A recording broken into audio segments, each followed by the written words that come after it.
So here we have footage of Jamichael Jones being taken into custody early this morning. I believe he turned himself in at a hospital initially in Clayton County, if my memory serves me correctly.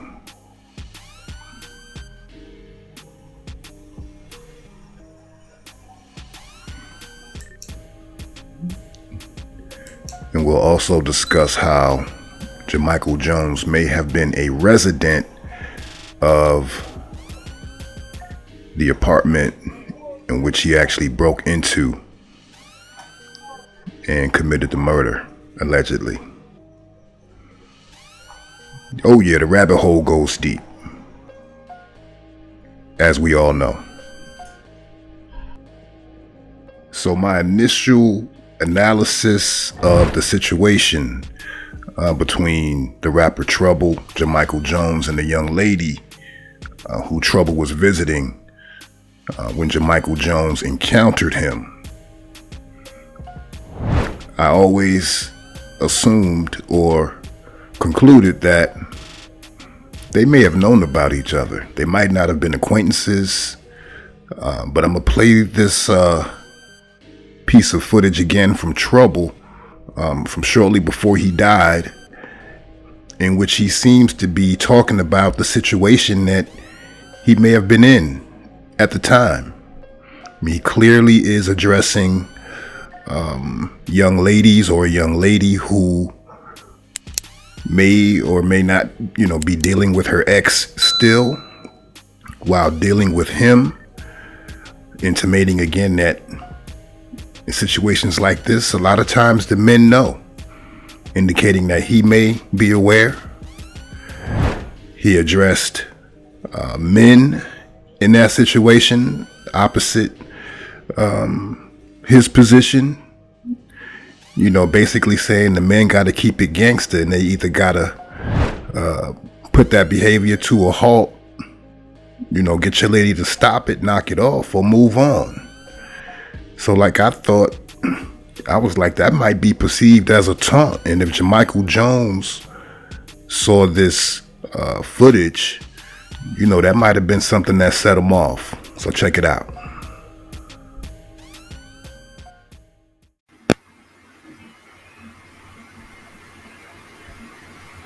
Hey, I'm gonna keep the street with you. Real nigga don't get no fuck about your past, right? Nothing about what happened before me. But the reason why a lot of y'all don't get taken serious, cause y'all still be consistently fucking them niggas, 2, 3 of them niggas, and we be knowing. You might not know that we know these niggas, cause every nigga that I fuck with on a daily basis, you don't see me with these niggas, who I talk to, or who I got real relationship, real tie with. You don't see me with them, but y'all be fucking 2, 3 of them niggas. So of course a nigga just gonna, you know what I mean? We just gonna keep the one together, bitch. I fuck with you, you know what I mean? I got nothing against you. I ain't gonna never shame your name or none of that. That ain't never been part of my campaign. I never shame your name. But I recognize the game, so I bad mistake.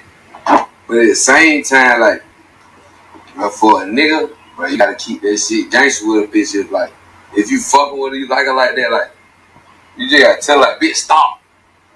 Like, please, just stop. Don't, bitch. Like, don't do that no more. Like, that's here. I know that shit be coming out like a Joseph, but I be dead serious, yeah, man. On life, like, you just gotta keep it gangster with her. If she just can't stop dogging, all right, go on about your business, homie. Just go on about your business, baby. So what do y'all think about that clip, considering everything we know now about Jamichael Jones, the young lady, Jamichael Jones having been a resident of the apartment in which he ended up breaking into on Sunday morning, allegedly, according to reports and according to the young lady who was involved. Just last week, her and Jamichael had a domestic dispute in which, he assaulted her and he ran away before police could come to the scene. She left as well before filing a police report stating that she hadn't seen him since the incident and she hadn't been home since then. allegedly. And on this night that she decided to come home, she's accompanied by Trouble. And whatever went down, but allegedly they were in the bed asleep when Jamichael Jones forced his way into the apartment and began assaulting the young lady, at which time I guess Trouble engaged him, or he engaged Trouble. They began to fight. The young lady says that she began to assist Trouble when Jamichael Jones pulled out firearm, shot Trouble in the chest, and fled the scene. Was Jamichael Jones a resident of that apartment? Regardless of the fact that, he broke in, he committed a domestic violence act against the young lady. And that's a term, domestic violence, that is only used when participants actually live with each other. And in the initial press conference with the Rockdale County Sheriff's Office, the young lady providing the information did state that it was a domestic situation. It was a domestic violence situation. And that's only applicable if the parties actually live together. So it's going to be interesting how the facts unfold, what defense Jamichael Jones decides to go with in this situation. It's pretty murky, being that he didn't enter the crib in a usual fashion with a key or being let in. He actually broke in. So, I don't think she had a order of protection in place. That would have made a difference if she would have got a police report and filed an order of protection so that he would have to stay away from her. But it's just an unfortunate situation, that Trouble found himself in. But I can't think that he didn't know. I think he knew about the situation. I believe that Instagram live clip, I believe he was talking about the situation. And I believe this is the end result of all the events that took place up until Sunday morning. And again, it's unfortunate, but it is what it is.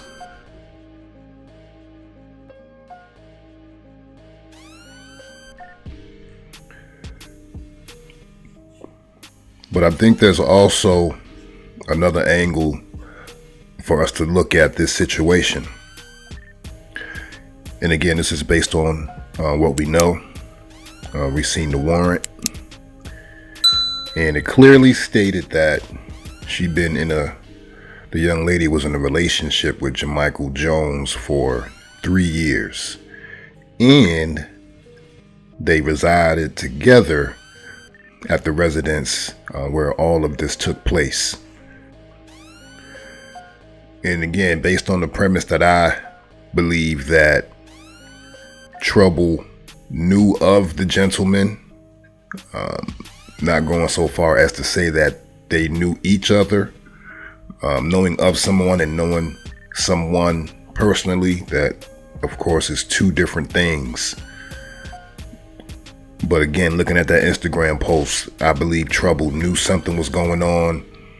And based on the context of that post, again, addressing, men who are, unable to pretty much contain their old ladies to either, get them in order, get them in line, or let them go. And that's basically what he was saying. And for him to be at the residence only a week after the two had separated, not saying that it was a official separation, but based on her report, she said they had the little incident. She called the police. He fled the scene, and she says or claims that she hasn't seen him since. And that may be true. She says she hadn't been home since the incident, and that may be true. But I'm wondering, did she change the locks? Because the report also states that the front door had evidence of forced entry. So I'm hard pressed to believe that if they'd been in a relationship for 3 years, that they resided together at the apartment complex, that he wouldn't have had a key.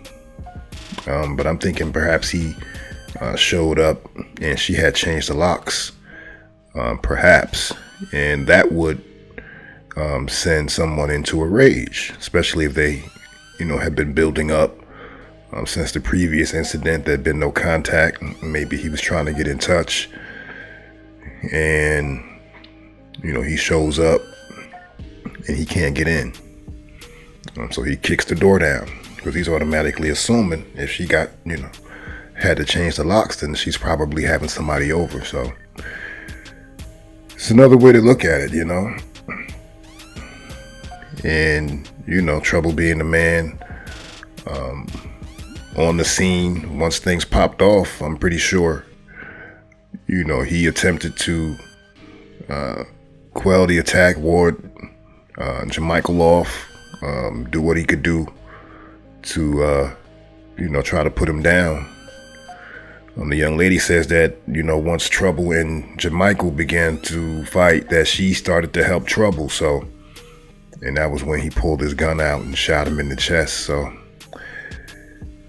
it's just a sticky situation, that I recommend that anybody, sliding around out here, try their best to avoid, know who you're dealing with, try to know that situation, and if possible, conduct business on neutral grounds, as much as possible.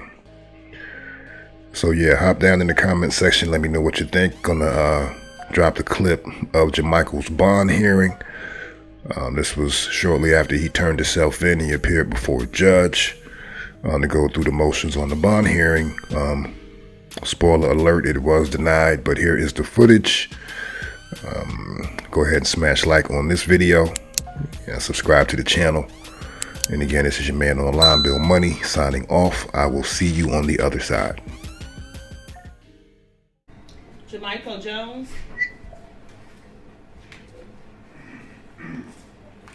Mr. Jones, you are charged with felony murder, aggravated assault, battery, felony violence, and home invasion in the first degree. All of your charges are felonies except for the battery, felony violence, which is a misdemeanor. Would you like your warrants read? No. Bond will be denied on your felony murder charge as well as your aggravated assault and home invasion charges. On the battery, felony violence, need to check and see if you're on probation.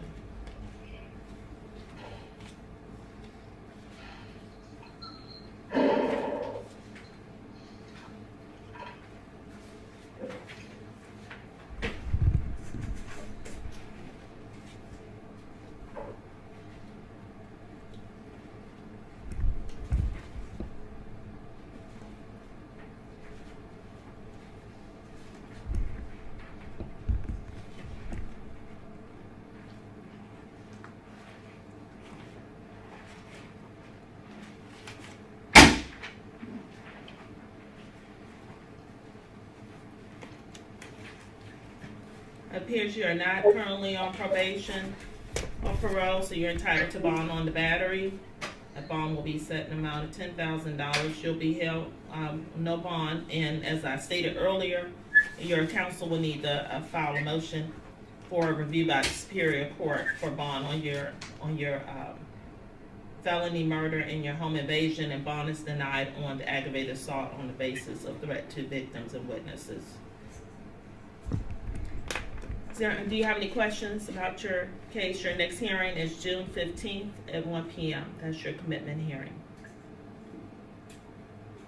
Okay, if you hire private counsel, make them aware of that date and that they need to be present at the jail courtroom and ready to proceed with your committal hearing. And if the public defender's office will be representing you, they will get in touch with you and come visit you at the jail. I'm sorry, I can't hear you.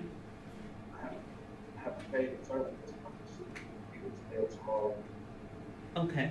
All right. We'll look for an entry for that attorney and do advise them of your upcoming court date to avoid delays. Thank you.